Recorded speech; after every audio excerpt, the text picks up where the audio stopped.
Damos comezo a este roteiro rosaliano, no que por primeira vez imos ser nós os e as protagonistas. Imos ser nós os que vivamos esta experiencia tendo unha participación activa neste camiño tan significativo para a nosa vila, Padrón. Porque de Padrón era Rosalía e temos a obriga e o privilexio de poder saber máis acerca da súa persoa e da súa obra.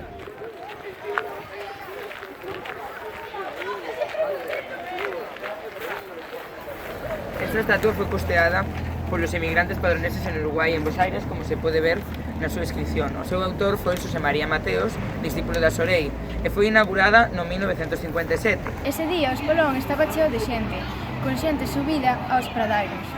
Cumpríanse 120 anos do nacemento de Rosalía. Falamos un poquinho de como era a expectación aquí en Padrón e tal. A expectación era tremenda, porque eu na miña vida teño moitos anos, na miña vida vi tanta xente en este pobo e aquí no Espolón non se cabía, non cabía nin agulla, incluso había xente subida ao carro. Aí por aí, Sí, por aí e máis por alá. A bandeira galega era un símbolo xa despois da Guerra Civil.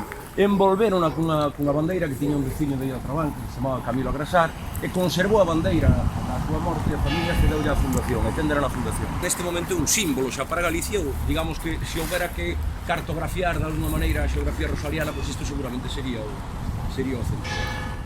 Pasa río, co teu maino rebulir. Pasa entre as floriñas, color de ouro e de marfil. A quen cos teus doces labios tan doces cousas lle dis. Pasa, mas non vexan que te vas ao mar sin fin. Porque entonces, ai pobriñas, canto chorarán por ti. Se souperas que extrañeza, se souberas que sufrir, desde del vivo aparitado o meu corazón sentiu.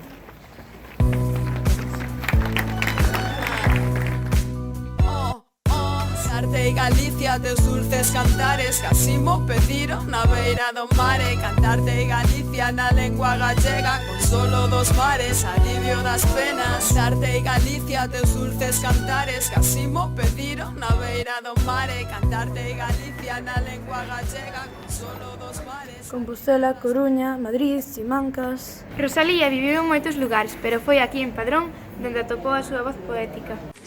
Rosalía de Castro nace o 24 de febreiro de 1837 nunha casa da Praza de Vigo en Compostela. Rosalía era filla dunha fidalga solteira de escasa fortuna, María Teresa de Castro, e dun párroco de Iria, José Martínez Biojo. A nosa escritora foi criada nun principio polas tías paternas en Mortoño.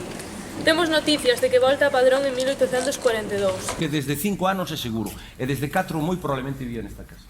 Esta casa era das aboas maternas, e quedoulle a súa nai a máis a outra tía de Rosalía. Entón, aquí vivían as dúas con esa criada.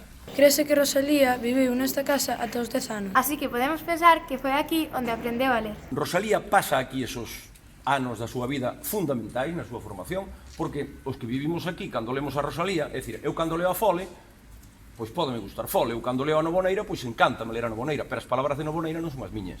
As de Rosalía son as miñas. Son as de Laíño, as de Estramundi, as de Padrón, as da esclavitud, as da matanza, as de Balja, que foi os lugares nos que se moveu e foi onde se formou.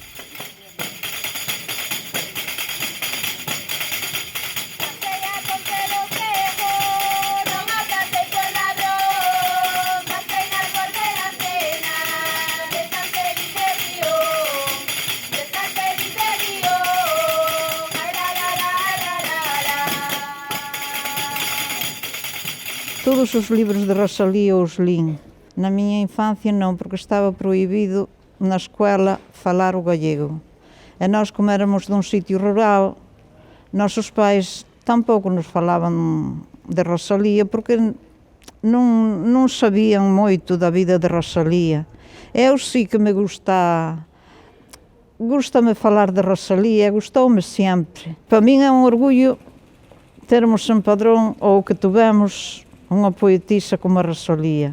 Na obra, En las orillas del Sar, describe Rosalía a paisaxe na que transcorreu parte da súa infancia. En esta casa, no número 4 desta rúa, lembra Rosalía as campás da igrexa de Santiago que aspertaban ao amencer e os xogos que facía cos seus curmáns. Aquela risa sin fin, aquel brincar sin dolor, aquela louca alegría. Por que rematou?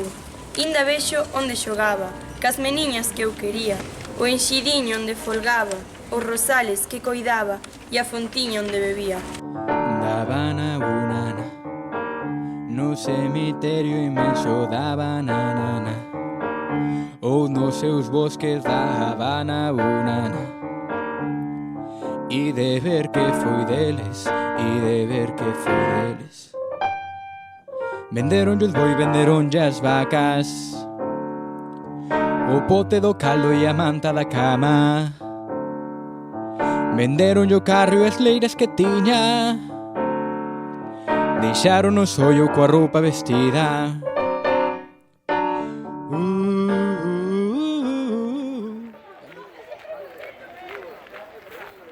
Este foi o lugar que escolleu Rosalía para ser enterrada.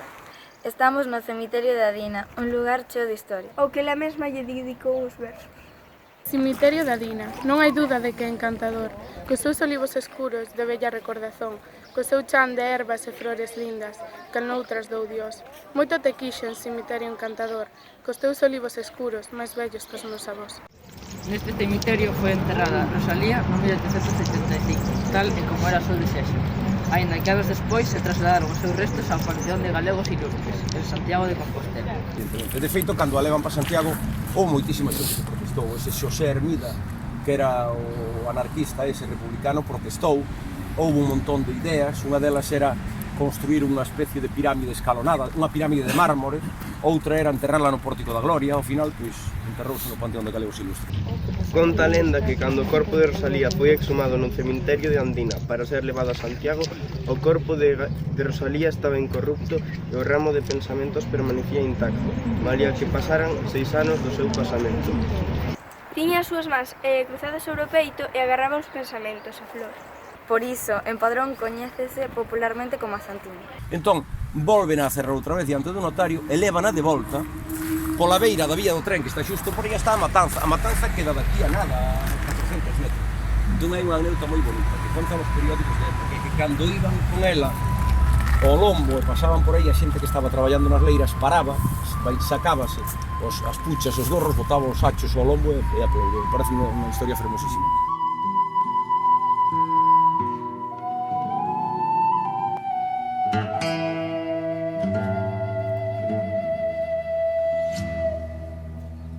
Cando penso que te fuches,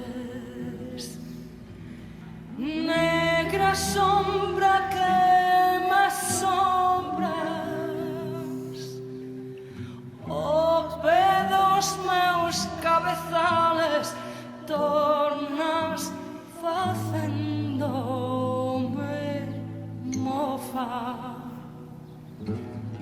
Cando imagino que siga no mesmo sol. Rosalía era filla de solteira e seu pai era cura. Pero pertencía a unha familia fidalga que pasaba tempadas neste pazo da Retén. A historia desta casa pode ser rastrexar desde o século XVI. E na actualidade é un negocio hosteleiro. Pero antes disso, hubo xente que viviu aquí e pasou a súa infancia. Como Diego. Pois eu celebrei aquí o meu 6º cumpleanos, xa choveu dende aquela, e como vos dicía antes, pois botei casi 20 anos. Si, ti conta que nosa parte de vivir aquí, pois o pazo está dentro da ruta rosaliana, entonces colexios viñan cada 2x3, a mellor erguíaste un día para na túa casa e había 50 nenos visitando a casa, non? Si, de feito, nunha destas esquinas pois hai un pasadizo moi estreitiño que era o que comunicaba a parte da capela ca habitación supuestamente da nai de Rosalía, non? Entonces, de aí ven un pouco a historia esa do sacerdote pai de Rosalía ca nai, non? Que as habitacións que comunicábanse prácticamente ca capilla. Viñan pasar aquí temporadas e pasaban moitísimas tamén en Lestrobe. Hai un poema fermosísimo que escribe desde Lestrobe que xogando co curso dunha nube, di como chove miudiño, chove tal, e di como a triste blanca nube, tal, e vai seguindo a nube, vai nomeando todos os lugares queridos. Oulla, Valga, Cordeiro, San Lois, Encesures, Padrón, o Souto, que é o que vos enseñaba eu desde ali, o enxidiño onde xogaba, que é o enxido de Padrón, e despois di, e tamén vexo enloitada da Retén a casa nobre onde miña nai foi nada. E demórase a quen máis tempo lle dedica esta casa.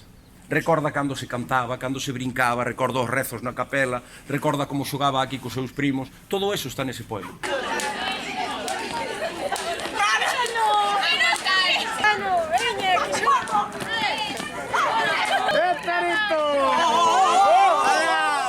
Ao ser de familia fidalga, Rosalía puido estudar nunha época non que non era o habitual. E menos para as mulleres.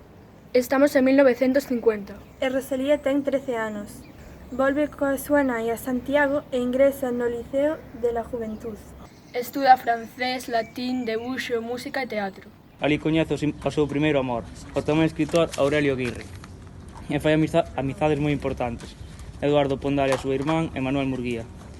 En 1856 vive en Madrid, quere ampliar os seus coñecementos.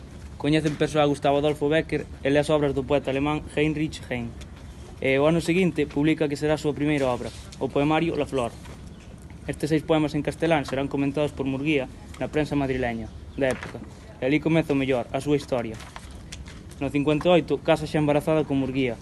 Estaba moi ben relacionado socialmente e tiña moitos contactos. Entón, esta pertenza á fidalguía é que fai posible que desde Padrón vai a estudiar ao Liceo de la Juventud de Santiago. É tamén a que permite ese tecido de relacións na que están os Gaseta Artime de Padrón, os Hermida del Estrobe, os Armero, os Chao, que son xente que estuvo na base do republicanismo galego.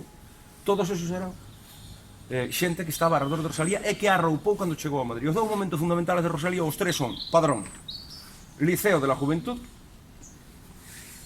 Madrid. Cando ven para Santiago, despois fai unha vida prácticamente sin salir casi da casa. Está claro que Rosalía pertencía a unha familia de privilexiados. Pero eso non lle impediu coñecer a realidade E denunciar as injustizas. Castellano de Castilla, trata de ben os galegos. Cando bomban como rosa, cando vemen como negros. Cando foi iba sorrindo, cando veu viña morrendo. A luciña dos meus ollos, o amantiño do meu peito. Mala xente, mala xente, mala xente.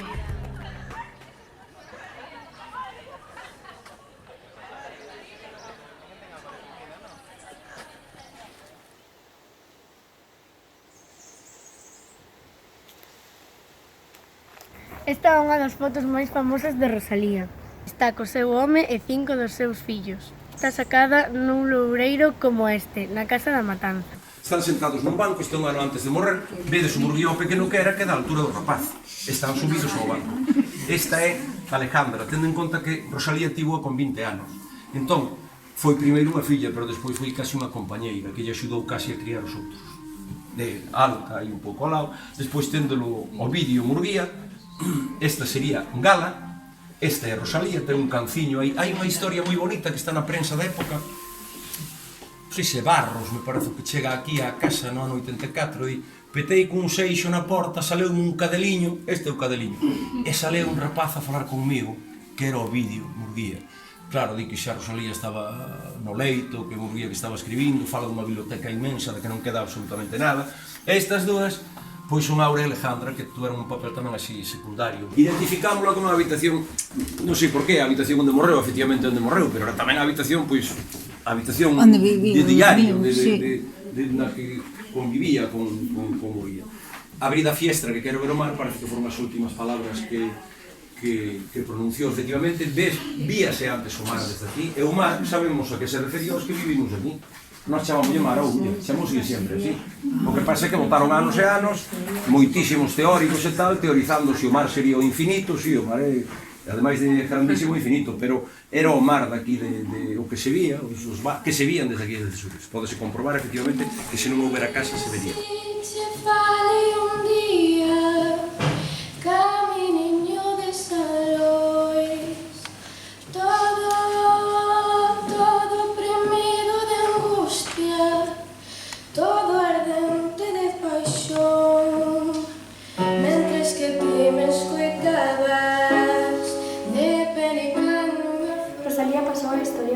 O rexurdimento da cultura galega. Por escribir en galego cando a nosa lingua non se escribía nos libros. Por poñer o foco nas injusticias sociais. E por facer protagonista da súa obra a xente común. Por defender a igualdade da muller. Sendo unha pioneira do pensamento feminista. Eu son libre, nada pode deter a marcha dos meus pensamentos. Tempois